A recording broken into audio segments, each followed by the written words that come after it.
Hey everybody, welcome back to Conversations in Pop Culture, and we are back in the saddle once again for another season. And I do have a sponsor for this episode. It's brought to you by Nightwolf.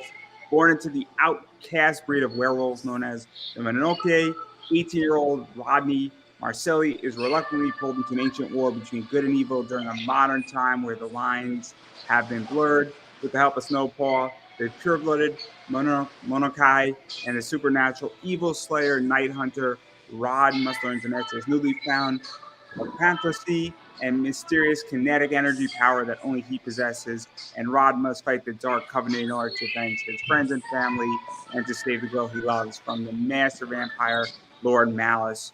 Rodney Marcelli is Nightwolf, and Nightwolf is now available 1 to 7 is live on Kickstarter through May 11th from the creator teams of Rob Motari, Mog Park, and Carlos Arena and Gat Melvin. So join the Wolf Pack by backing the Kickstarter today at lonewolves.com. And that's everything that I got with Nightwolf, guys. Go check it out. And enough about that, though, because I have with me comic creator Steve Ellis. So welcome to the show. Well, thanks. Thanks for having me here. Yeah, no, I am very, very excited to have you on. Obviously, I am super excited about Bigfoot, Moonshine, and all sorts of fun stuff that's going on with this. And clearly everybody's being called today now. Oddly enough, it's crazy, but obviously you got Moonshine Bigfoot, Moonshine Muscle Cars, and Mayhem. So before we get into that, though, I do want to talk a little bit about you because you've been in the comic industry for a while. You've crossed a lot of different lines and you've done so many different things. So tell everybody about yourself before we dive into your, I guess, the book. Okay, well, I guess the first thing is I got my start working at Marvel back in the 90s, and then worked for Valiant, DC, and let's see, Milestone, Malibu, forgive me, way back then. And then started doing some of my own projects, like The Silencers with Fred Van Lente and High Moon, which was the winner of the web project from DC Comics, Zuda. And then I did a long series called The Only Living Boy, which was a 400-page, epic young adult book. And now I'm working on Moonshine Bigfoot with Zach Howard, which is a big blast. Yeah, no, the reason why I wanted to bring this up is that obviously, I mean, this book is going to have an association with Image. It's doing well on Kickstarter. And I just wanted to make sure that everybody knows and has an idea that you've been doing this for a while. And it's not, your first project out. And so obviously there's a lot of stuff going on with it. There's a lot of other things. And there's a lot of talent that has been brought into this book in a lot of ways. And so I wanted to just give everybody a heads up that when you're reading this, you're dealing with industry pros versus, somebody's first Kickstarter, which I think is very important at this point because at this stage, trust is a massive key on Kickstarter. Yeah, that's true. And, I've done Kickstarters before. Like we did The Only Living Boy, and we did that. It turned out really well. I've done a couple of my own for some fantasy art cards that I've done. And those I pretty much, got done. So I don't see any stumbling blocks in our way, except just, time to get it done, which, we have for the next few months, thanks to the Kickstarter. But, it's just we're all really excited about getting it going. Zach brought me in on the project. Zach Howard, that is, and he's been known for doing Hellboy and Marvel stuff and a whole bunch of other things. So he's inking my pencils, which is just nuts because it just looks absolutely sick when he's done putting his magic on them. And the story is really fun. It's just absolutely insane, and I'm really excited about it. It's the first project I've done in the mainstream business in a while because everything I've done has been kind of on the periphery. So that's pretty exciting for me as well. Yeah, let's get into this because obviously, I mean, it's a fun title in a lot of ways. It's Bigfoot, Moonshine. I mean, and there's a lot of stuff going on with it. So what is the basic premise for those who don't know about this book? hearing about it because the name screams fun. I mean, it screams fun. So it's set in the late 70s, early 80s, and Bigfoot is a moonshiner who lives in, and he is Bigfoot, like the cryptid monster, and he's grown up with a family in Georgia, a human family, and he has become a moonshiner, and he really just wants to drive around in his souped up Mustang and deliver his moonshine to his girl, with his girl, and the police of course don't like that, and then they find out that his moonshine has a special effect, and it allows you to see through the conspiracy that controls the world. And so now everybody who controls the world is after Bigfoot, and they want to stop him from delivering his moonshine. Yeah, there's a lot going on here. How did this even come about? Because this is where this gets really fun, is that obviously you have cryptid Bigfoot, you have muscle cars in there, and those two things shouldn't go together. I mean, you don't really expect them to go together.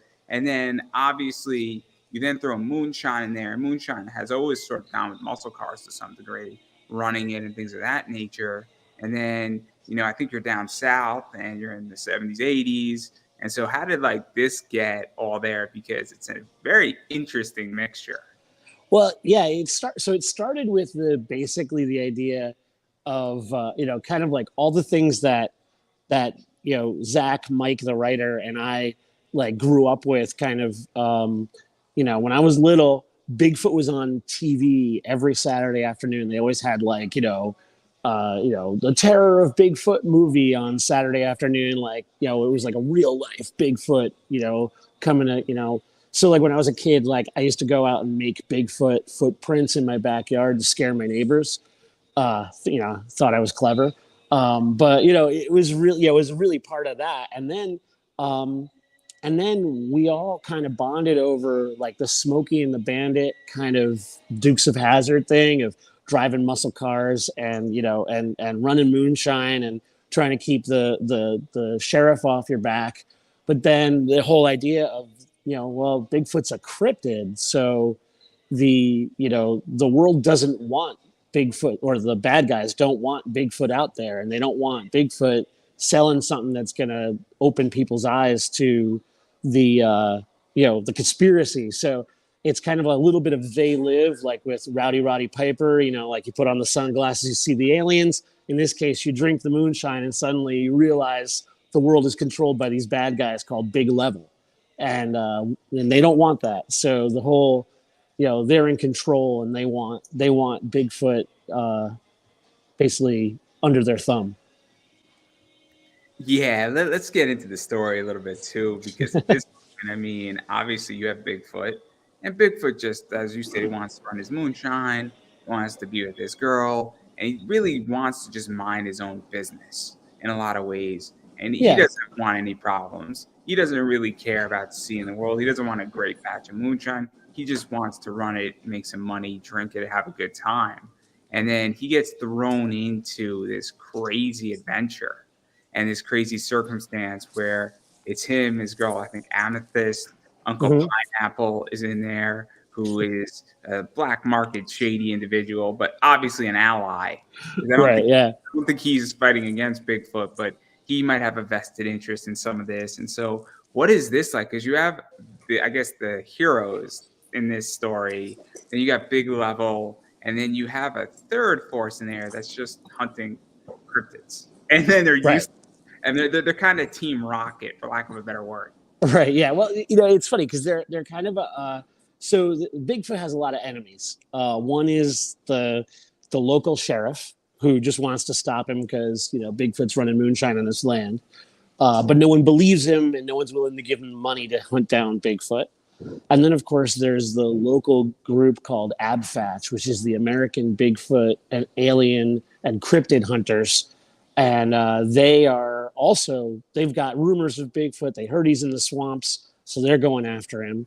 And then there's this guy who used to date Amethyst, who is very, very jealous of Bigfoot. So he has souped up his car to try and hunt down Bigfoot and chase him down and stop him from being successful delivering his moonshine. So that guy, Hank is also a moonshiner, so he's kind of like on the same, level. And then, now I'm running. Then there's Big Level, which is this organization that rules the world, and the newest member, or not the newest member, the newest leader of Big Level is the youngest son of the Level family, Thaddeus Level, and his father, who used to run the evil organization, who held a very, very big presence in Thaddeus's life, basically, ruled it with an iron fist, and but he passed away. So Thaddeus is trying to live up to his dad's reputation, but Thaddeus is kind of a bumbling kind of fool who tries to run this world dominating organization. Luckily, he has his secretary, Miss Severe, because Miss Severe basically makes sure all of his T's are crossed and his I's are dotted, and helps him get all of his crazy plans taken care of.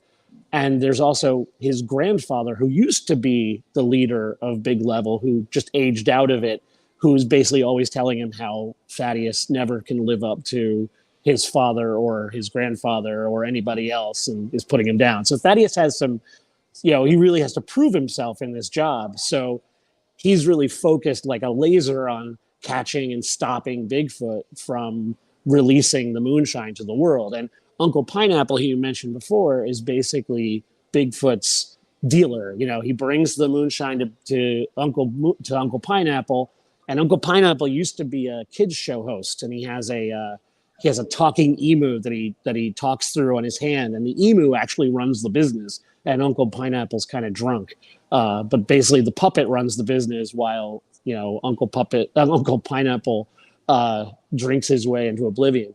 But so the emu basically runs a speakeasy where they sell the moonshine out of the back of his gas station, and so the moonshine it gets into the world and gets the notice of Big Level, because people are starting to wake up, like politicians and other people starting to wake up to the big conspiracy. So now Big Level is trying to hunt down where this moonshine's coming from, and he's going through he's going through Uncle Pineapple. He's trying to hunt him down, and one of the first things he does is he sends the Chupacabra after Bigfoot to try to kill him. And there's going to be a lot more, cryptids as the story goes on as well, and then some evil robots that Big Level builds and all kinds of stuff. So let's actually talk about this, because at least when I read comics, I don't read comics for the heroes. I read comics for the villains, and I read comics in a lot of ways because I'm curious what Lex Luthor is going to do to Superman. First thing, what Superman is going to do, and how is Superman going to respond. And so when and obviously I haven't read this book, I backed it. I'm excited for the 4 issues, but I'm excited to see what Big Level does and what they throw to Bigfoot and how he responds. And I feel that a lot of stories don't necessarily create a good enemy or an enemy that is aggressive or has a cause. And to me, that's the essence of storytelling, is when your hero doesn't need a cause. Your hero wants to do good. It's what does your bad guy want to do to accomplish? And in this case, obviously, Big Level wants to prove, and Thaddeus wants to prove to grandfather, and I guess to his father to some degree, that, hey, I could run this. Right. I don't know if he really cares about the moonshine aspect. It's more along the lines of, I can run this organization. And so what is that like? Because now you have this, I guess, Bigfoot just wants to be left alone, and Big Level's coming after him, and they have a cause, and he just wants to sell his moonshine and have a good time. Right. But now he has to go after, he's going after Bigfoot, and Bigfoot is a big, strong, cryptid guy with a souped up car and magic moonshine, and he's basically his original what do you call it, aspect is kind of like, do we really have to fight, guys? Come on, this is totally fine. And then of course Big Level and all of his goons force the issue, and then of course it has to be a fight, right? And so like Big Level's trying to prove himself, right? So he's going to throw everything he can at trying to stop Bigfoot, and the more Bigfoot does to foil him, the more Big Level's going to throw at him, because he can't stop at that point, because essentially if he loses ground to Bigfoot, he proves that everyone in his life is right and that he's a failure. So he's got all this power, he's got all this control, he's got all this stuff, but he has no ego at all, or he has a terrible ego. So he's just trying to so Bigfoot basically becomes the focus of all of his, energy, frustration, and and all of his power to stop this one cryptid from getting that moonshine out. Yeah, and to even go further into this too, because there is a nice balance between the fun aspects of this and the serious aspects of this, where obviously for Big Level, they want to maintain power, they want to maintain control, but you also have Bigfoot in a muscle car. It's Right. in of itself, it's like I don't know how to say that any other way. Where when I hear the title Bigfoot Moonshine, you can't think of anything, but you have to laugh about it. But there is a serious aspect to this too, and Sure. there's a real consequence where there's also a satire element to this, where people are Oh, waking yeah. up, and I hate to use the word drinking the Kool-Aid, Jim Jones. But there is an idea that people are waking up in society, and it happens every 10, 15 years, where there is, a cultural shift, there's a political shift that goes on. And Sure. that's obviously that's how I'm interpreting it. Maybe I'm interpreting it very differently than somebody else will, but I find it very much like an allegory. But at the same time, you have Bigfoot running moonshine, and there are funny moments in here, and Right. you have a souped up car, and you have, a rival moonshiner just going after Bigfoot, not necessarily to go after Bigfoot, but he wants his girl back, his ex back. And so you have all this crazy stuff going on, and obviously there's going to be drinking going on in this too. So Yep. that to balance that, because it is a nice balance when a comic knows how to do, I guess, satire and be serious but be fun. Because I feel like too many comics want to rewrite and say we want to make the greatest comic in the world, and they do it way over versus, and I think they forget that, hey, comics are supposed to be fun. It's kind of like seeing a movie. Sometimes you want to go see a movie. I just saw the Mario movie. It was fun. It wasn't, I don't know if it's an Oscar-winning movie, but I don't really care, because I want to escape from things. And that's how I view this book in a lot of ways, is I want to escape.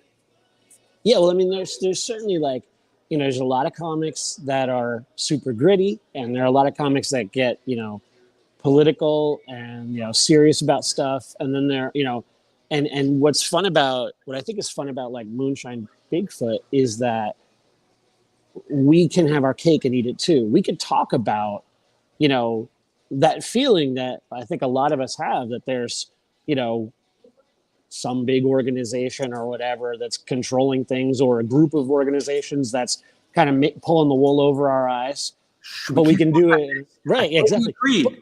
But we can do it. We can do it in a fun way. We can talk about that in a fun way, because I think everyone has that feelings in some way. Like everyone looks around at the world and goes, how is it that we're in this state that we're in right now, depending on what your life is, whether it's your boss or, your, whatever. It's like, whether it's boss or government or whatever you're worried about, everyone always has something outside their control. And so in this story, that's something we can talk about. But then I think also the kind of the fun part is, I always think is, whenever they talk about big things that I always hear, think is like, how is it that more than 3 people can keep a secret, right? How do they maintain that? I have trouble believing. I know how they do it. Well, I don't know. I have trouble believing that you can keep that big a secret, right? So that's why Thaddeus is kind of fun, right? Because he's I don't want to say he's an idiot. He's not an idiot, but he's just so driven by his own lack of ego, or his own not lack of ego, but his own poor ego, that like he's willing to, in a way, break break his organization to stop the organization from being broken. And so, it's like, there are villains like Darth Vader, right? Who's like, scary as all heck when you first see him. And then you find out, oh, actually he was this, scared little kid at one point and blah, blah, blah. Right. With Thaddeus, he can be very scary. He's got a lot of power, but the other side of it is it's all in service to his kind of trying to prove it, and there's a lot of people out there like that. Even though they have the power, they don't seem to recognize it, and they don't recognize the damage they're doing. So we could talk about a lot of stuff in humor that you can't talk about in a regular comic, like a regular serious gritty comic. And I think that's what makes it so much fun. I think about the stuff that oh gosh, now I'm trying to remember his name. Ben Caldwell did some work with him on Prez a few years ago, and he did the Snagglepuss comic and stuff like that. I'm blanking on his name, but like you can do a lot with a little sense of humor that you can't do with a serious story. Yeah, you can poke fun and you can talk about things and you can explore really, really scary stuff, but also be funny about it. And so it makes it a little easier to take it, Yeah, no, again. My take, and this is my biggest problem, is that unfortunately I have the problem in media collectively is it's really hard to find good stories right now. It's really hard for me to find, I'm a huge anime fan, and it's so hard for me to find a good anime that is like, oh, this is great and this is brilliant. And I've seen a lot of the good stuff. Same thing with sci-fi. I've read a lot of the good stuff. And so I think it goes back to the idea also, even just something fun. Like, I try to find a fun show on Netflix, and it's hard. It's hard. And I'm not looking, I'll be very honest. I really enjoyed that 90s show. I didn't think it was necessarily the greatest thing ever. I thought it was fun. I thought there was some fun stuff in that. I was very surprised. I was a little afraid it was just going to be that 80s show. And so, but I didn't think it was that 70s show. I don't think it's at that caliber, but I enjoyed it. I thought it was fun. I thought it was a good 5 hours. And this is my biggest problem. And then when I'm picking up this book and I'm excited for it, it's going to be a fun read. And I think that's something that I think a lot of comic creators have forgotten. And that's why I think it's interesting. But just because something is fun doesn't mean it can't be intellectual. And I think it's a real issue right now in the whole stratosphere of comics is that there's a lot of garbage out there. I hate to say it. And I don't mean to discourage people, but I don't think it's art-wise. I think it's storytelling. I really think it's storytelling because I think there's a lost art of it. And I think it's a problem. You mean like the scripting, or do you mean the art of the artist to make the story readable? Oh, I mean just even this the concept. Yeah, where the way you could tell how a boy went to go get milk at the store. You can make that a very interesting story, meaning he flew over a dinosaur or a pterodactyl picked him up. Now you have a more interesting story. Or you could just say he walked to the store and got the milk and came home. And I think that's what the problem is in comics. I don't even think it's the scripting. I think a lot of people don't know how to necessarily create suspense or create, a fun concept or even just pace it correctly. Where you can make a guy go and get milk, and it could be that he fell through the sewers and have to navigate, and it's the most difficult trip ever to get milk. Meanwhile, he only had to go a block and a half away, and it becomes an epic, right? And then so that's my biggest problem is that I think a lot of comic people have just become lazy, and I think they've lost how to tell a story. I really do. I don't know if it's laziness, but a lot of, there's a difficult thing, I think, especially if you're working for like a Marvel or a DC, where you're acting as a brand manager more than you are acting as an artist. And when you're doing that, you don't have the room to explore really interesting stories because you've got these breaks put on you to keep you within it's like, well, this character could never do this. And my question always, which always used to get me into trouble, is what if that happened? What if they did do that? What if, what if what if the character screwed up and then had to pay for that? And they didn't like that story when I was, you pitch that to a character like, like I was pitching it to one of a story to one of the big two a few years ago, and I always believe that a story is motivated by character, right? Character's flaws or a character's, what do you call it? Eccentricities or whatever makes that character unique is what's going to drive the story. And I had pitched this story at one point where a major character that at one of the two would failed, not only failed but failed and fell flat on their face, and then had to pick themselves back up. And so it was a story about a hero who screwed up so badly that everyone hated him, and then he had to figure out how he could get himself back into the world's good graces. But a very human story. And I think one of the hard parts is when you're dealing with an iconic character, no one wants them to be human, or at least the publisher doesn't want them to be human, because that changes the character too much. I'll ask you a question because it plays right into this. When was the last time Superman was humanized? I mean, it's been a while, right?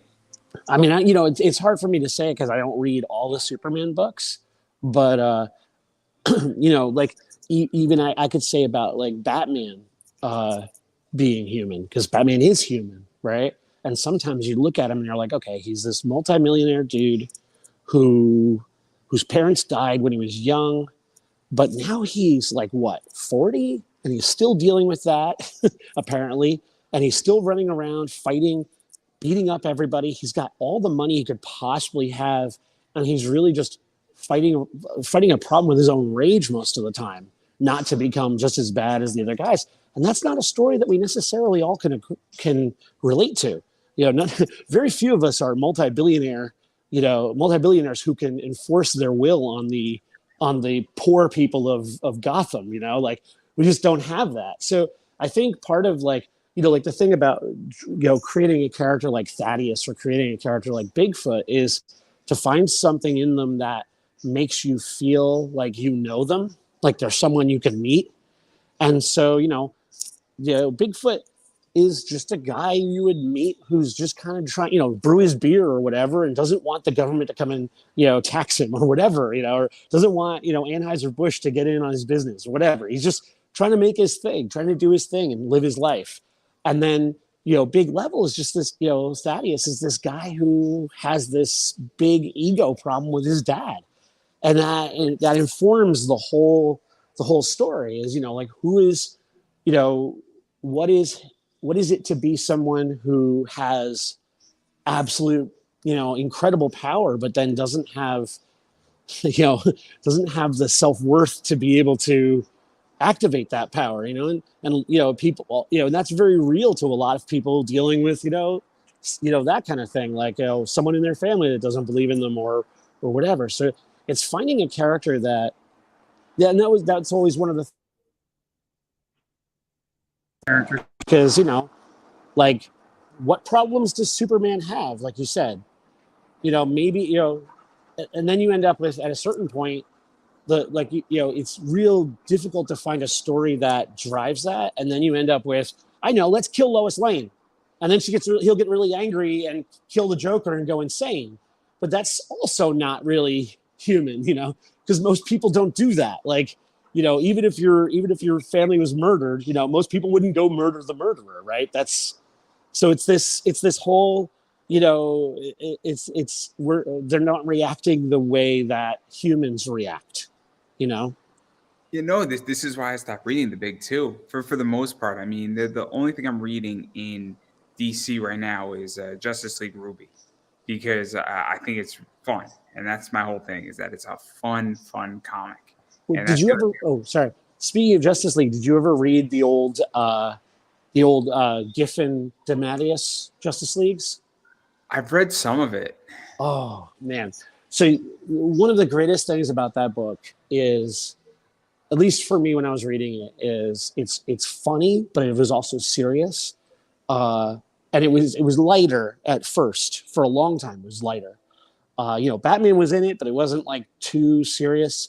The heroes would go and solve problems, but then they would also poke fun at each other, and they were kind of like this family. right? And you kind of got this sense of this family of people, like, you know, a team that, you know, teases each other, makes fun of each other. They all hate Guy Gardner. And then there's one issue. I'm not going to tell you what happens, but there's one issue where, you know, everything seems just like a normal Justice League issue. And then a bad guy comes and starts killing them off. And it's devastating. And it's like you're reading the comic because like now these characters have become your family. You know what I mean? Like they're your friends, and now when they start getting killed and you see the other characters reacting and being scared, you're like, you know, you really feel it in your gut. It's terrifying. It's kind of like Identity You know? Crisis by Brad Meltzer in a lot of ways. Sure. Yeah. Yeah. Like all of a sudden you just have people start dying, and it's kind of like, what's going on here? And Yeah, but I think that concept. even more though, at least for me, I really related to especially when they first came out, I really related to the fact that the characters had a sense of humor, and it made them very, very human to me. And so like, instead of like, if an iconic hero dies or gets, you know, damaged like Batman, it's like, well, okay, is this just a storyline where they're just going to kill off Batman and bring him back in a few months? But if a lower end character who, you know, is complaining about the fact that he's overweight and can't get a date, and he's, you know, but he's still fighting crime, right? And then he's the one whose life is threatened. You're like, oh shit, that could be me. You know what I mean? That could be my friends, and you know, and the superheroing thing is just their day job instead of my day job. You know, and like, and so then it's suddenly like, oh my gosh, like the stakes are super real. You know, you never worry about Arnold Schwarzenegger getting killed in a movie, you know. But Shaun of the Dead, well, Shaun might have died, you know. So, and that's one of the things I think we're trying to explore in this, is that the characters are, you know, real people with real stakes and real humanity, and There's a you know, concept. I'm a big manga fan. yeah, And this is why people are now gravitating, I feel, towards manga, is that when a character dies, minus Dragon Ball guys, what it is that the character doesn't come back. right, And I right, think right, it's very important that there's finalization in comics. yeah, And I think that's a real issue with DC and Marvel, is that, great, you kill Captain America off, cool. Maybe we have 20 issues without Captain America, but then he's back within like a year, maybe even 6 months. And yeah. it's like, cool, great, that's wonderful, but who cares because he's back? And Right. It's a difficult thing for the writers to deal with. You know, it's really difficult because you can't have permanent consequences, because like I said before, you're maintaining an intellectual property. You're not creating art, I guess, is the you're making a product. And that product has to maintain, like, you know, if they change well, let's say more than Captain America, but if they change, say, Superman, and change Superman's looks or whatever, suddenly you have the problem of having to change all of your merchandise that goes around the world, right?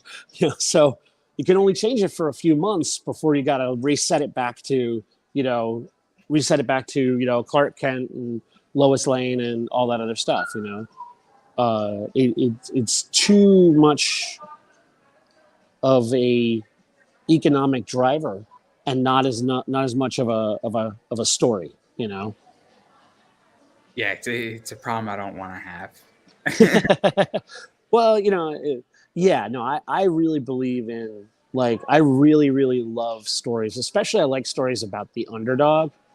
So I really like stories about characters who, uh, you know, when I was doing The Only Living Boy, one of the things that made that so much fun is it was a kid on an alien world with all these monsters and evil scientists and all this other stuff going on, but he had no powers and no way of fighting it except his own wits, and that was it. You know, and it's kind of similar in the philosophy behind Moonshine Bigfoot is, you know, like, he's just a guy who, yeah, he's Bigfoot, and yeah, he's really strong, but he's just a guy who runs moonshine, and he's up against the world, you know. Yeah, there's a lot of stuff, and obviously I don't want to ruin too much of it, but I do want to talk more inside baseball with this a little bit and back out of the campaign a little bit, because it's also just as interesting outside of it, of what's going on with it, where you have 4 issues. Yeah. So I mean, you have 4 issues. I think it's over 100 pages, and obviously you're releasing the whole series at once. Yeah. And so, what is that like? Because that's also a different philosophy. I know there's an element of it going into Image or was an Image. I'm not exactly sure the order of that, but it's a different way how to read a book when you can get all 4 issues at once, get the whole thing, and then binge it. Yeah, I mean, well, it's like Netflix, right? Nowadays, and it really changes some of the dynamics of the serial nature of the books because you end up with a situation where you know I'm used to doing well, I'm not used to doing one or the other, but I've done both. I've done like the monthly comics where you want to have a kind of a big um what's the word, cliffhanger at the end of an issue, right? And then you want to have a fluid story. And I've seen through comics over the years, like there's been a little bit of a I've noticed there's a little bit of a struggle between the old way of doing comics, like way back when I first started, where every issue had to be a complete in one issue with maybe ties to the next issue, unless it was like a mini series or something like that. Um, and then as time went on, as more recent, and as they've started collecting the books, as they started collecting the books into trades, it became this thing where now the um, the trade is almost more important than the monthly. So are you writing a 20-page book or are you writing a 100-page book, right? And if you're writing a 100-page book, you might pace it differently than you would write a 20-page book. But in the case of working with Zach on Moonshine Bigfoot, Zach and Mike, one of the things and it's something I worked on doing when we were working on Only Living Boy as well, is recognizing that there's the big story and then there's the individual stories, right? And being able to, just like a really good TV show that has, like old Star. So just like by the time they were done with the episode, the story was over, right? And in this case, and that was how old comics used to be, really, a lot of ways. And so in this case, what we're trying to do is thread the needle between having a really satisfying ending with each issue, and then also having threads that draw you into the next, so that if you're a reader who reads all 4 at once, you won't be sitting there going, "Oh, this is really stilted," because there's these gigantic breaks in the story. But at the same time, having it be something that, like, if you did read them individually, you would get a satisfying read with every single issue and a satisfying kind of uh, resolution to some of the plot points in each book. So, like, and I'm a big believer in a lot of panels. So, I'm not a fan of like a comic that has like 2-3 panels per page and is like 500 pages long. So like I grew up with or not grew up, but I kind of fall into I love, old school storytelling where, the mix of like, a little Will Eisner, a little Jack Kirby, and a little Neil Adams in there where you're actually, you're balancing a beautiful page with a lot of action, with movement from panel to panel. So I don't ever like to have a book that doesn't have a lot going on.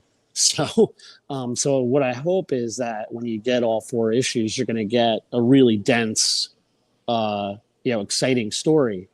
And then when they eventually come out as individual issues for the non-Kickstarter people, they're going to get the monthly kind of jazz of, oh, that was really cool, I can't wait for the next one.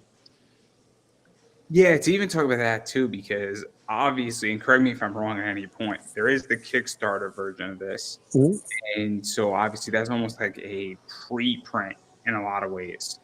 First thing when it comes out with Image, where I don't know if that's accurate or not, but a lot of times, usually, the Kickstarter is sort of the first run, and then when it comes out in its monthly, I guess, Diamond distribution, that's also sort of still, it's a non-Kickstarter first print run, really.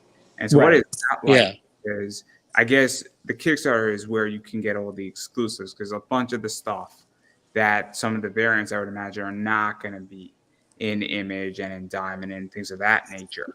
Right. Yeah. There's going to be there's variants, and then there's original art that you can get ahead of time and things like that. So like there's a lot of different Zach really Zach and Clara, his assistant, Clara, who also is I shouldn't say she's just an assistant. She's actually helped come up with a lot of ideas in the project as well. Clara Meath. They both they're running the Kickstarter, so I'm not as I was brought in to the project as the penciler, but I've gotten really, really invested in the project as a co-creator.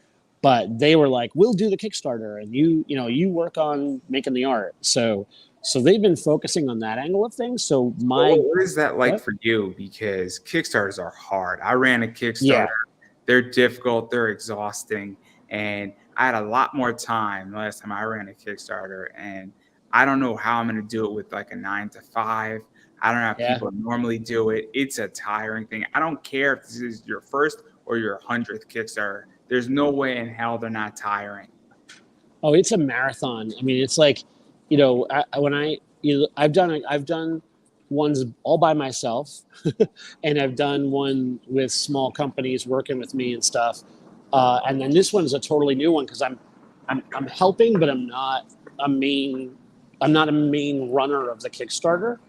So so I'm doing my best to help, and I see like one of the things that happened, which happens too often, is Zach got sick in the middle of the Kickstarter, so it's made it really hard for him to keep things, grinding. So I've been trying to step in and kind of, keep the momentum that he started going, and we're all kind of trying to it's one of those things. So we're in the last few days of the Kickstarter. We're going, okay, let's keep the excitement, let's keep it going. But when you're sick, like both of us actually, we went to Chicago Con and I got sick, and then he got sick like 2 weeks later. So it's like it's a drag when your Kickstarter is kind of what do you call it? Getting hit by life, because life could be really, life could do that, So, we're trying to take the blows and really make it as good as we can, so as much as we can get eyes on it and get people to see the book and help, really kick up the excitement about it is great. We've been that's so doing things like this podcast are really helpful. But yeah, so my experience has been a lot of just kind of, lending support and trying to be as helpful as I can, doing extra art, doing extra drawings, going like we went to Chicago and we did free sketches for anyone who did the Kickstarter at the con. So we've just been, and then meantime, just plugging away, getting artwork done, trying to get pages done and stuff.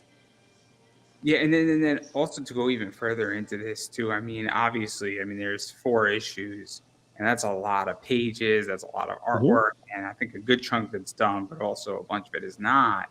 But what is that like for you as, the penciler, that you really are getting it all done at once? And now you don't have to worry about it. So it's like kind of like a big chunk of time. And I don't know how you function, but I function where it's hard for me to shift gears whenever between editing a show, writing a show, doing interviews. And so I set up my entire schedule in blocks for that reason.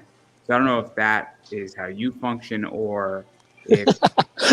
Yeah, it's a real thing though, right? I'm laughing because I'm kind of like an octopus, meaning like I have a hand over here, a hand over there, a hand over here, and I'm just like shuffling from one to the next, trying to keep it all. And I would probably do better for having blocks like you're talking about, but I'm not that organized. So what I end up doing is, because I'm used to, after 30 years of doing this, juggling being a freelancer with tons of different clients, and then also producing my own projects. So like when I was doing The Only Living Boy, at the time I was doing that, I was working on other people's comic books at the same time, and then doing art for Magic the Gathering and doing, all these different things, basically to keep the lights on while I did the book, because comics, because the schedules, the way they work, unless you're doing a project for like the big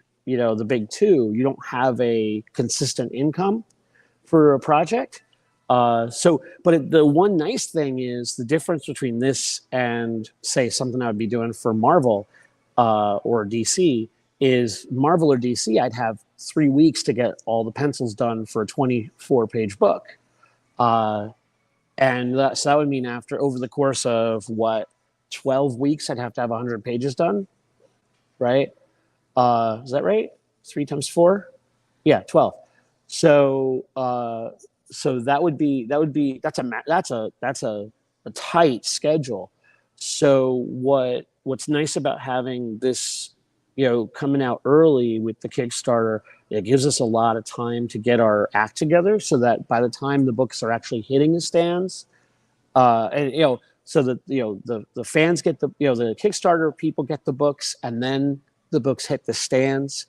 And so what's going to happen is they'll be all done before book number 1 even gets out, and then we can just focus on, at that point, hopefully the second series, or and promoting the current, that one gets in stores and stuff like that. So it's actually really nice on that level, because I'll have probably a few more weeks per book, which means that I can make the artwork better. I can, I'll be less stressed out. So that'll be nice. And it'll just be better. Like, you have to cut corners when you're doing a book, when you're doing a book in 3 weeks at 24 pages, you have to cut corners. You have to. In this, I've already found myself doing things like, oh, that page doesn't work, ripping it up and doing a new one. Because I have a little bit of, because of the Kickstarter, I'll have the ability to just make it better. I'll have the ability to take the time that it takes to really, put the shine on it, No, I get it. I get it completely. It's just 4 issues is a lot. It's a lot. I've done, like when I did The Only Living Boy book, that was 400 pages. And, I did that in 2.5 years. So I think it was. So I'm used to doing a lot of pages. So the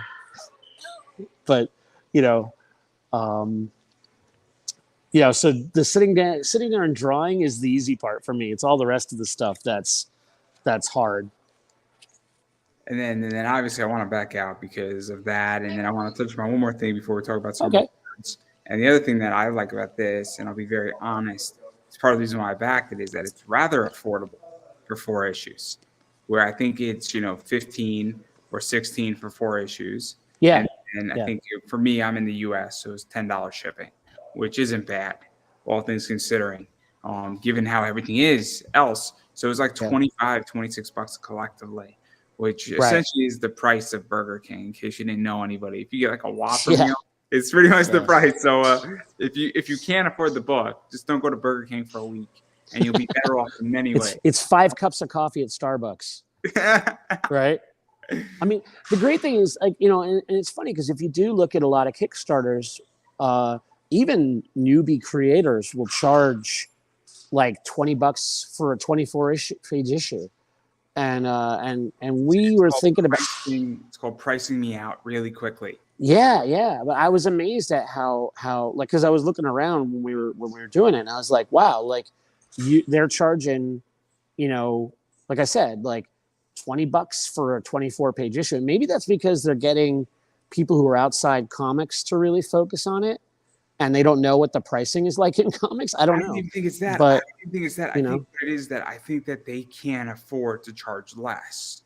Well, that's part of it too. Yeah. I think it goes back to the idea of saying, look, I can't afford to charge less, and I'm already pushed up far enough against the wall. And my problem with that is, if you want to get me as a reader, you got to get me in at a $10 cover A.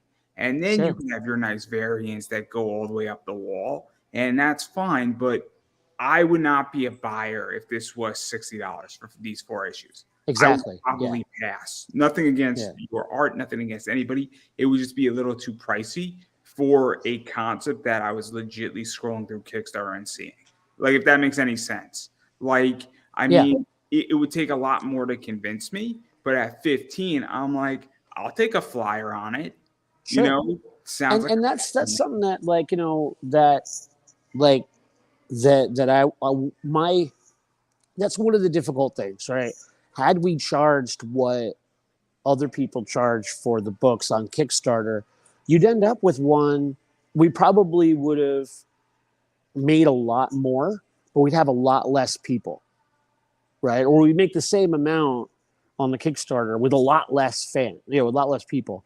And my goal is always to get the story to as many people as you can. And when we were figuring out the pricing for it, it is a little difficult charging less, for it. At the same, well, okay, it's a lot difficult charging less for it, but at the same point, the hope is that all the people that back it go out there and tell their friends, so that we get a lot of people who are really excited about it, and a lot of people who are kind of pushing for it, and being, in a way, our advocates, as opposed to a few people that are paying a lot of money for it. Like, it's great to have someone spend a lot of money on something at the same time as that's one person. And when you're trying to make something that, as an artist, you want to reach people, if you only reach 20 people, that's not very exciting. But if you can reach, like, a wide audience with your project, that means you've communicated with an audience. And that's, to me, that's one of the great things about making art, is communicating, right? Making comics is, if only 10 people read my comic, I'd be really sad. Even if it paid me, $30,000 for 10 people, it'd still make me sad. It's like, I imagine, wasn't it the Wu-Tang Clan that, like, did that one thing where one person bought their album? Yeah. I'm like, on one level, okay, great, someone paid for me to do an album. On another level, only one person ever gets to hear those songs. That would be, I think, devastating, like, from a creative standpoint, because you don't want to play those songs and you're not allowed, probably, right? It's probably illegal for Wu-Tang Clan to ever play those songs at a concert or to anyone else, because that person now owns them. So I think the greatest thing, and maybe I was spoiled by doing comics when I was younger, but I remember having comics where, they were cutting a comic off if it sold less than 100,000 copies. And, when I first started, and so, like, that's a very different, medium, when you want to you think about communicating to a large amount of people. And as comics have gone up in price and the market's gotten smaller, there's it's a little disappointing when less people are involved. So I think we wanted to make it something that anyone could afford, anyone could do, and could really, spread the word of Moonshine Bigfoot. Yeah, no. It's complicated. I try to keep what I can do as cheaply as possible, but I also play in high-end comics, so I completely get it. Sure. I completely get it, and it's very tricky. It's very tricky, and I'm learning in my eBay store how to get merch cheaper, because Right. if I can get a book at a wholesale price, I want to try to pass it on to my consumer, Right. and so Yeah. I'm trying to get $10 books and $300 books, because I want both ends of the spectrum. And I think it's a very important thing. And I think it's one of the biggest problems in comics right now and in Kickstarter is figuring out how to get a $10 customer and get a $900 customer. And I think you need both. Yeah. I Yeah. I you think need you both. might be right. I think you might be right. That that $300 or $400 collectible customer might just be the right person. Like, they're buying that collectible book of art or whatever it is. I mean, look, I bought stuff that was a $300 tier, but then I bought something that was a $30 tier Right. at the Yeah. same time. And so, I think, and sometimes people will buy the $30 tier and the $300 tier, because I've done that on campaigns because I want both. But there's also people where I was speaking to somebody, and you go to certain areas, and I'm sure you've been to cons where it's crystal clear the income is either significantly Yeah, higher than what yeah, you're expecting or significantly lower. And you're like, yeah. well, I need merchandise that fits that demographic. Well, and I've definitely hit. Um, I live in upstate New York, and there are areas in upstate New York that are really hurting, and have been for a very long time. And so one of the things I try to do, and it's a different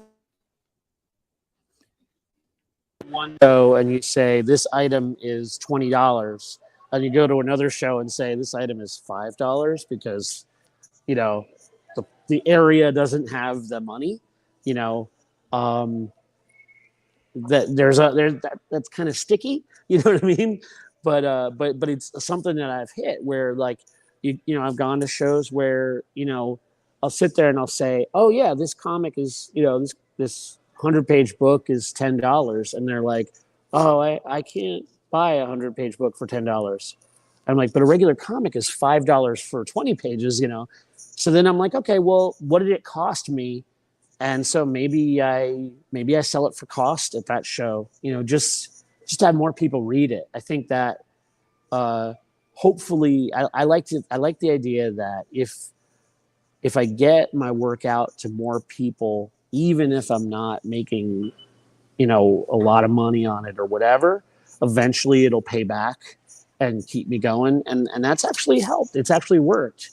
I'm still here after 30 years, and there have been times when, I've go to shows and lost money, but people have my artwork, you know, and maybe that's a mistake, but also at the same time, I'm like, I'm not a great big capitalist. So meaning I'm just not good at it. So, my theory is that more people have it. Maybe someday they have money and they buy a comic from someone else that they otherwise wouldn't afford, or they buy a comic from me that they otherwise couldn't afford. Because, Well, I'm a very greedy capitalist, but my goal is to serve my customers. So in my eBay business, I'm very honest about it. My goal is to serve my customer. sure. And so if my customer is willing to spend something, they get their books perfectly, and they spend more money because their books arrive perfectly. And Right. they are willing to spend another $10 to $20, $30 because they can't find the book because it's sold out. And I keep it as reasonable as humanly possible, where I look at my competitors and I try to be $5 cheaper because Right. I know exactly how much it costs, but I'm not going to give it away for free. But I also understand that the heart of my business is my customers, and my goal is to serve them. And I think, Yeah. That's that's exactly it. Yeah. and so at some point, if I have a good customer, I might sell them a book at cost, Right. because if they're Exactly. buying a bunch of good stuff from me and they bought 9 books from me, I'll Mhm. sell them a book at cost because I'm making money over and over and over again, and I Well, want business. and some of it is too also seeding stuff. Like when I was working on The Only Living Boy, it came out in the regular comic book stores, right? But it also came out in bookstores, in the young adult book section, right? Uh, and we didn't write it for little kids or anything like that. We actually wrote it for the same way that like Harry Potter is written for people of all ages, kind of a thing. Um, so but the thing is, when I was at a show and there was mostly kids, you'd look around like the kids don't have money to spend unless they can convince their parents. So there were times when I'm like, yeah, here, kid, just don't tell anyone I gave this to you. And I do a little extra sketch or I do whatever. And the idea, I think I rationalize it by the idea that someday that kid will remember I bought that or I got that book from that guy, and then they're going, oh, I want to pick up that book, that book again, and they'll spend the money 10 years from now, right? And so it'll eventually come back around. You know what I mean? So let me actually ask you on this, Sure. because my biggest problem I feel in the industry is that people aren't growing it, they're not facilitating it. And when you go to a con and there's a kid there, I mean, this is why I think the industry has problems. So I mean, there's a lot of reasons why the industry has problems, but you need to facilitate that young kid into buying comics, getting into it. And I think it's one of the biggest problems too, is that when comics left the supermarket 20, 25 years ago, that was a problem. When comics left Barnes and Noble a while ago, that was a problem. And I don't think that, and I mean, there are people who don't know where a comic shop is. There are parents who Right. don't know where a comic shop is. They've never been in a comic. Yep. There's kids who's never been in a comic shop. There are people. Well, there's a lot less comic shops than there used to be too, So that's why Barnes and Noble works, because, it is other places where comic book stores aren't. But it's not good for the comic book store, obviously, but it will help people get it who wouldn't ordinarily. I mean, and then manga's eating up the graphic novel section. I've been going to Barnes & Noble almost every weekend for almost 20 years. And I can tell you the manga section has slowly been eating up the graphic novel section. Oh, slowly. It basically created the graphic novel section. I mean, I'll be honest with you, because I don't know. Here I am. I'm going to show my age. Because what was really interesting in the 90s when I was first working in comics, there was this thing called the bad girl craze. I don't know if you ever heard of it. I'm a Zenoscope fan.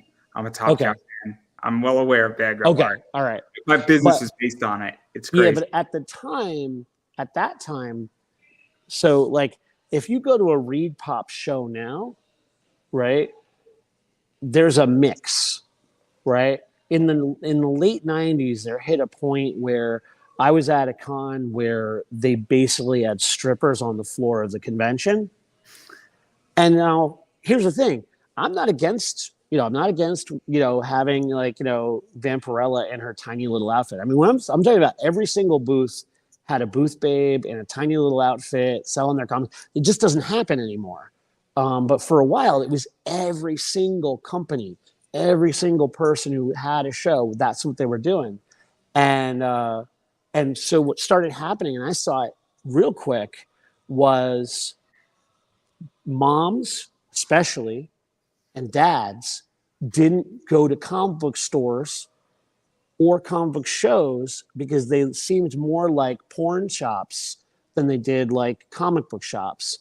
And so you're not going to go take your 11-year-old kid, into a store where there's a giant half-naked Mary Jane on the wall, especially if you're a woman, right? And so then guess what happens to the readership?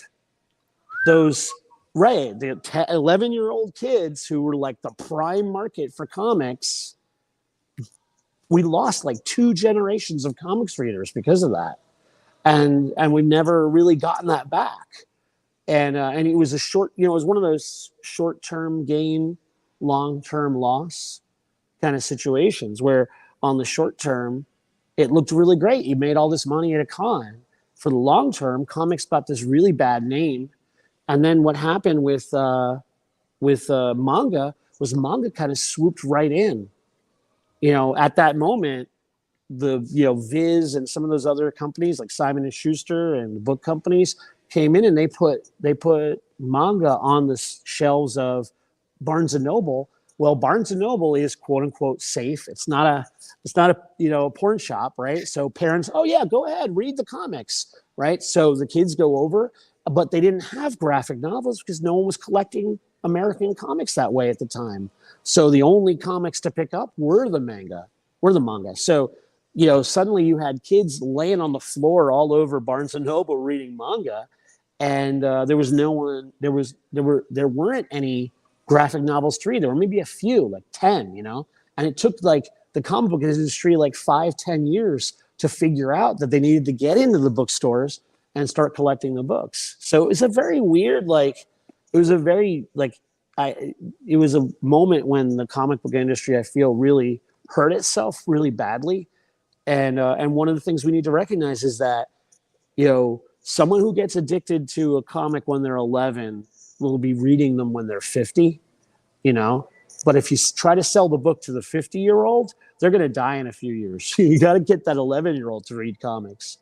And it's not going to work if you try to sell them like it's Batman Kids, because a kid doesn't want Batman Kids. A kid wants Batman.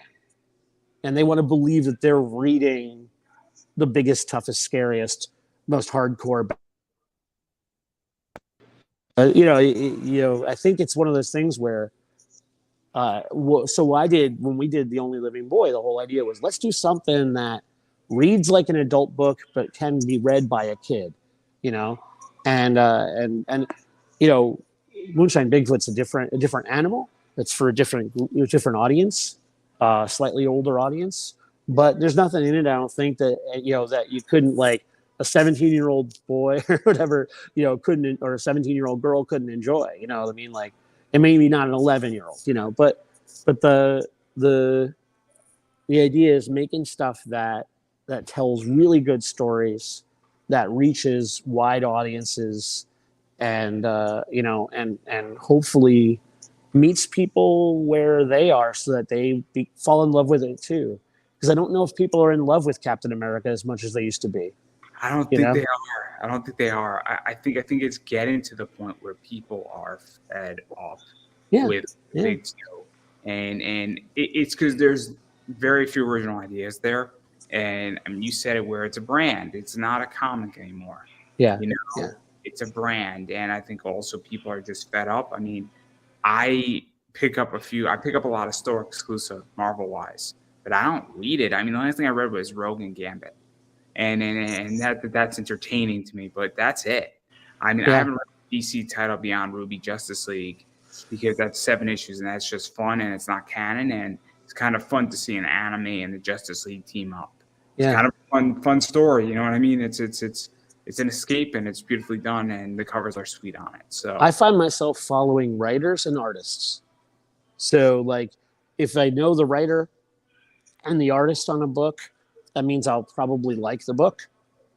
But that means that I'm not good at like maintaining any one title, because if they leave that title, I'm probably going to follow them to wherever they're going. Because a good writer artist team is exciting to find, and if they can pull off the magic trick of making a mainstream book good, and then they go and do their own book, then they're probably going to do a great original title. So that's usually my, one of the things that I look for. That's why I look at like Image or Dark Horse or whatever.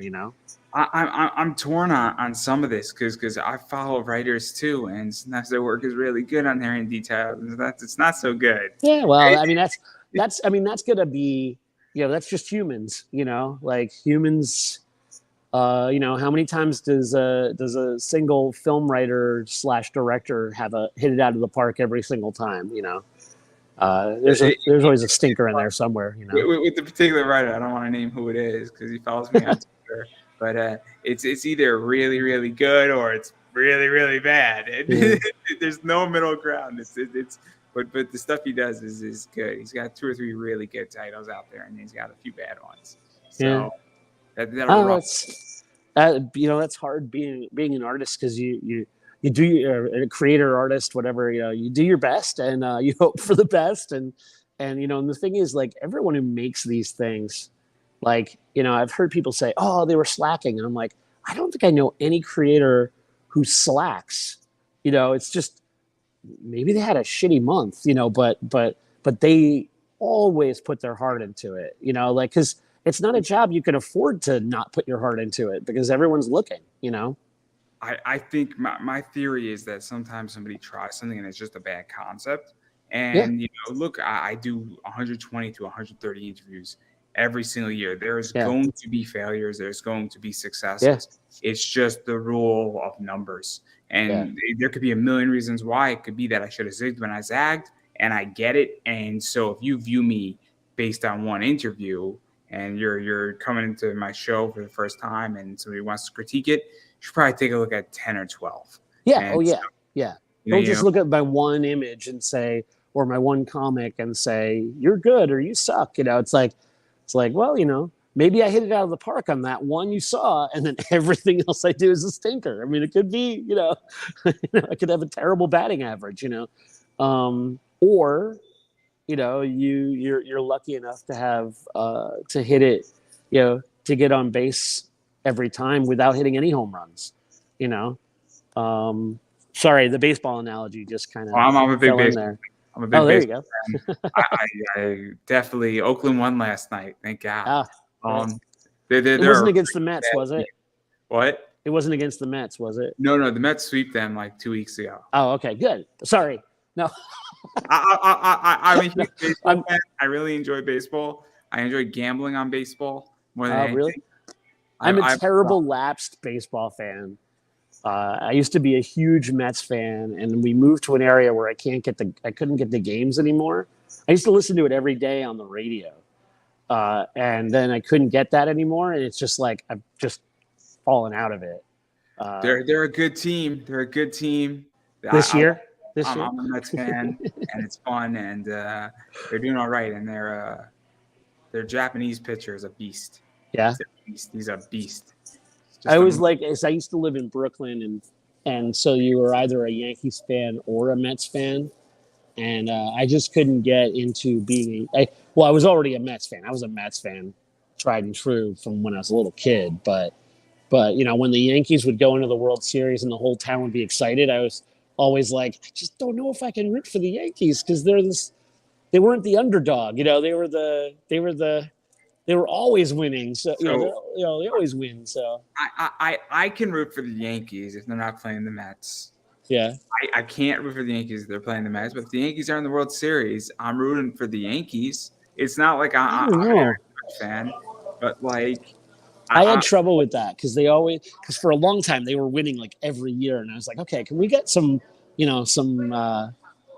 what do you call it? Some turnover in here, like.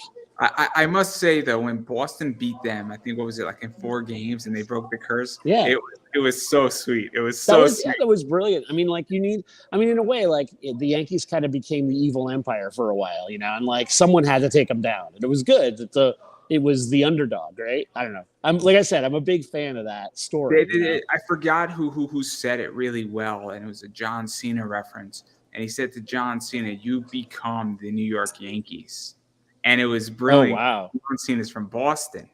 And so it was great because it was so true. He said, "You've become the dynasty. You've become the it factor." Yeah. And it's so true. But this is so off topic. Yeah. Well, not really. I mean, there are comic book artists out there who are the Yankees, right? There are. And comic book characters out there who are the Yankees. But that it comes down to a certain amount of philosophy, right? Like I always loved the story of I grew up with the Mets and they were always terrible, right?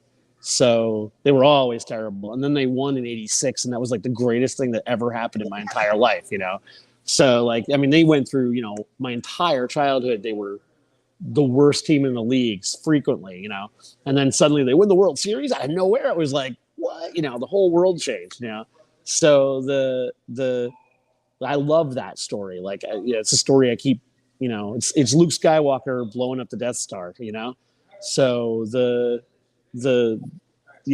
that epic is kind of like, it runs through everything for me. So I just never got to be the guy who rooted for the Empire,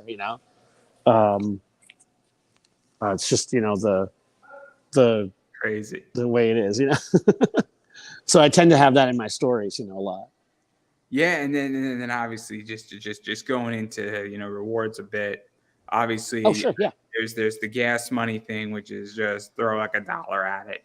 Then there's the digital download for people who maybe don't want to pay for the shipping, maybe they don't want the books in physical, maybe they live in another country because it's very difficult to ship and it's impossible to ship to anywhere outside the US and Canada for the most part. Super expensive as well. Then there's all 4 issues for $15, which is pretty cool. Then you get them signed for $30. Then there's the blank, sketch cover. Right. And then character concept sketch cover. Character concept. Then there's the charter member of ABFAC, ABFACA. Yes. That's the American Bigfoot Alien and Cryptid Hunters Association. ABFAC. I love that. I love that concept. And then there's, I think, a sketch cover, a sketch by Steve Ellis, which is you, or Zach Howard. Then there's original page of pencils and inks. There's the everything tier, double page tier, original art tiers. And there's some other stuff out there too. I mean, there's like a bunch of different stuff you can get in there, pretty much. Yes, and then and what I really like is doing the sketch cover tiers and stuff like that is really fun because uh you know so we have one in there that's just the sketch cover. And then we have one where we draw on the sketch cover. So trying to cover all bases because some people just like the blank covers. So you know it works. And then there's just a bunch of stuff, and then obviously, I mean, you got stretch goals in there. I think all the stretch goals are digital. I think, which is Uh, cool. there are a bunch of digital comics. I think at the moment, the stretch goals that they put up are all comics that Zach and I were looking at, and I think there's like 13 free comics that they're all getting. So for the $15, you're getting like all of Moonshine Bigfoot, as well as comic books by Ben Templesmith and a bunch of other people who I just can't think of right now on top of my head. But like Chris Ryle, Ben Templesmith, and stuff like that, and people like that. So there's that out there, and then there's some just other stuff as well. And Describe specifically what it is. just super, super interesting because there's like just a million things, and it's also a hell of a lot easier to distribute digital comics than anything else. Oh that it is. I mean, my only thing is for me personally, and this is just because I'm an old man, I like having a physical comic to read. But that's just me. So, but I love having like on my iPad, I'll have like a whole bunch of books that I'll read that aren't like they, like sometimes I think, there's books you want to read, but you can't spend, all your money on the comics. So you get the digital one instead, so, there's kind of an option there for both types of people.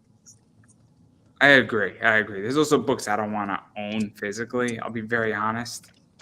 There's a lot of books I don't want to own physically. So, well, and that's fun. That's that's really interesting because there are different kinds of collectors. There are some collectors who only have physical, and then a few years ago, I had someone come to my table and had me sign his Kindle. Because he bought a Kindle and a Kindle case, and he had everyone sign the Kindle case for the different comics that he had. And I was like, that's a really cool collection, because he's got them all, he had them all on his Kindle, and he had everyone he liked sign them. So, I guess it's just a different way of collecting stuff. it's very interesting. And then obviously there's a bunch of add-ons too, where there's coasters, keychains, stickers. Yeah. A bunch of other stuff if you want it. Anything you pretty much want can be added on, I think.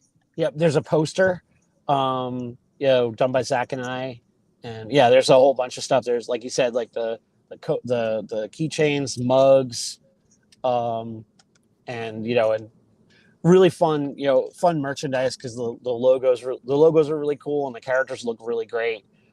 We had actually the colors on the character designs were done by Stefan Rue, who is the one of great DC artist.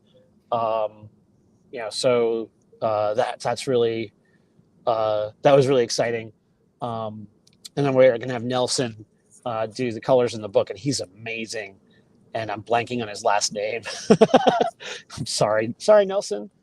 But he's an award-winning colorist, so the art's just gonna look like probably just, I don't know, I'm blown away every time I send my pencils away and it comes back. I'm just like, holy cow, I like had no idea it could look like that. So it's really exciting. Yeah, and then I mean, pretty much anything that is Bigfoot Moonshine related can be added on. If you want extra books, I'm sure that could be added on, and all sorts of fun stuff out there. Yeah. And pretty much if there's something that's not on this campaign that somebody wants, I'm pretty sure that something could be worked out by emailing somebody on this campaign. Oh, yeah. I think go through you could email Zach or Clara Meath. I think they're just, you go through the Kickstarter, what do you call it? The Kickstarter site too. And they have, you can contact them through there as well. But I do want to back out for a final time out of this whole thing. Okay. Hey, no problem. Enough of your time. But I am curious, where you think the industry is going, because you've been doing this forever and almost 30 Man. years. And obviously, I think you've seen everything at this point. I'm sure. I've seen a lot. Yeah. Maybe you haven't seen everything, but you've seen a lot, I should say. And I'm very curious where you see it going, because you've been in, I guess, traditional small publishing, you've been in indie, Kickstarter, crowdfunding, and you run the Been in gamut. the book industry as well, a part of it. So, well, I mean, I think where's the industry's going is it's hard to say. Okay, first off, I mean, obviously, and one of the things that I've always noticed about comics is that there's always someone saying that it's going to die. There's always been, like, from the day I got into comics till now, there's always someone saying, "Oh, it's going to die." But what I've noticed is that comics is a big word, and it's a big medium, and like I think of manga as comics as well. So the way I look at it is, once you start getting exclusive and saying only this is comics, then yeah, that this is comics part might go away. But what I'm excited for is, I teach at Syracuse University, and I'm excited for the fact that, like, the program I used to teach for was mostly illustration. And now almost all of the creators there are into comics. And I figure if that many people, like, when I went to college, there was no one into comics. I was the only one. So now everyone is doing comics. So I think if there's that many people making them, there must be a lot of people looking to read them.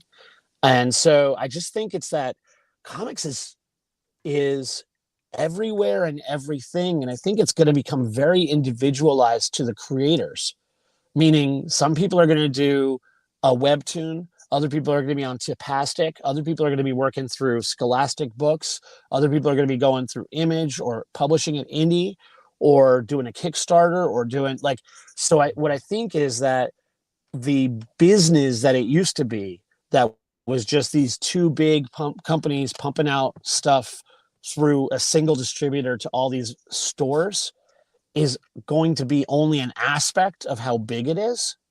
And that it's going to be something where the business becomes this kind of multi-faceted. I mean, it already is, right? But I think it's just going to get more so. I think that if you want a comic about a thing, you're going to be able to find a comic about that thing, because there's going to be so many people creating.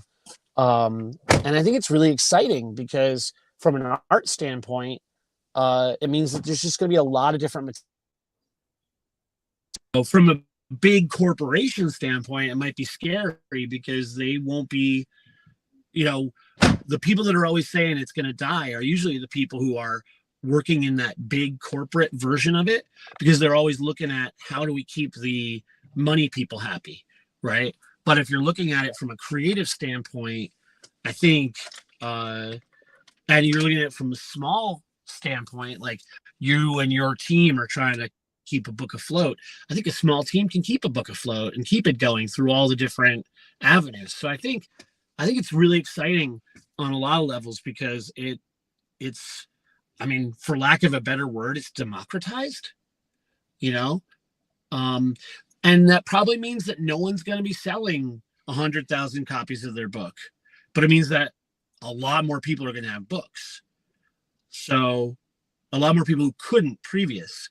So it's going to be a big, wide world. And I think the hardest part is going to be, like, you say, oh, I can't find any comic book to read. I think the hardest part is knowing where to go to find it. It's that your comic that you want to read might be on Tapastic, you know what I mean? Or it might be a web comic, or it might be wherever. And the hard part isn't going to be necessarily, does it exist? It's just like, how do I get my hands on it? Because we're not going to have that. The store isn't going to be the only place it already isn't the only place anymore. I guess does that make sense? Yep. Yeah. I mean, it's a problem I already have, where I don't know anymore where to go. And it's in a lot of things, not just comics. I mean, collectively. And I don't disagree, but Well, I mean, it's happening with TV shows too and movies with all the different streaming services and everything. It's like you want that movie, but you can't see that movie. Like I wanted to see Weird Al the other day, and I had to have Roku. And I was like, oh, I mean, I'll never be able to see this movie because I'm never getting Roku. It's a problem. It's a problem. It's an unfortunate problem we all have. To be Roku, and unfortunately, I think that's a lot of what's going to happen to every medium, and hopefully not to comics, but I feel like it's already a little bit happened. I agree, and we've been speaking for a while, and I do want to give you a chance to self-promote yourself. Sure. Okay. Well, you bother you, hit you up. Yeah, sure. So I am Kickstarter, all that fun stuff. So I am at Steve Ellis Art on Instagram and Facebook and Twitter. So I use the same name for all three. And then my website is steveellisart.com. And then right now, the big thing I'm doing is promoting Moonshine Bigfoot, which is on Kickstarter. So you just type in Moonshine or type in Bigfoot and you'll probably find it. It's one of the first two, if not the first one. And really just, I'm doing Moonshine Bigfoot. I'm doing cards from Magic the Gathering. I'm doing some other comic book projects that I don't want to talk about now because I'm talking about Moonshine Bigfoot, but I have some other projects in the works that are kind of with other people. But the main thing is, please, jump on the Kickstarter, tell your friends, help us make the book really, really great. The more we're getting on the Kickstarter, the longer we have to make a better book. And that's really the more power we have to make a better book and hopefully make something that's, a really awesome experience for everyone. So I guess that's it. Yeah, and then I'm just going to keep saying it. If you like something, you need to support it. And in particular, if you like a comic, you need to back it on Kickstarter first and foremost. And then if it obviously is at cons or it goes into Image or wherever it goes, if you missed the Kickstarter, you should back it there too. Or you should maybe even get a second copy because that does help to get these books continuing and growing and all that stuff. And it is very important to back. Or get a copy for a friend. The best thing that people can do now is if you already backed Moonshine Bigfoot, tell your friends, put a link in your email, in your Facebook or whatever, and tell everybody you know. And if you haven't backed it, check it out and maybe you find something you like. I agree. And then I'm just going to quickly promote myself. Obviously, I have How to Make Comics on Facebook, Twitter, Instagram, YouTube. I appreciate when people subscribe. I have Buy Me a Coffee if you want to support independent media. Nobody has to, but obviously, again, if you like something, feel free to support independent media. But more importantly, I really appreciate when people subscribe on YouTube because I am trying to get to 510. I am at 508 on YouTube. I am two away, guys. I am 2 away. I said small goals. Small goals is how we get things done. But obviously, I appreciate people sharing this out, liking it. It goes a long way. It goes a long way. So if you like this and you want to share it out, be my guest, everybody. It means a lot to me more than anything else.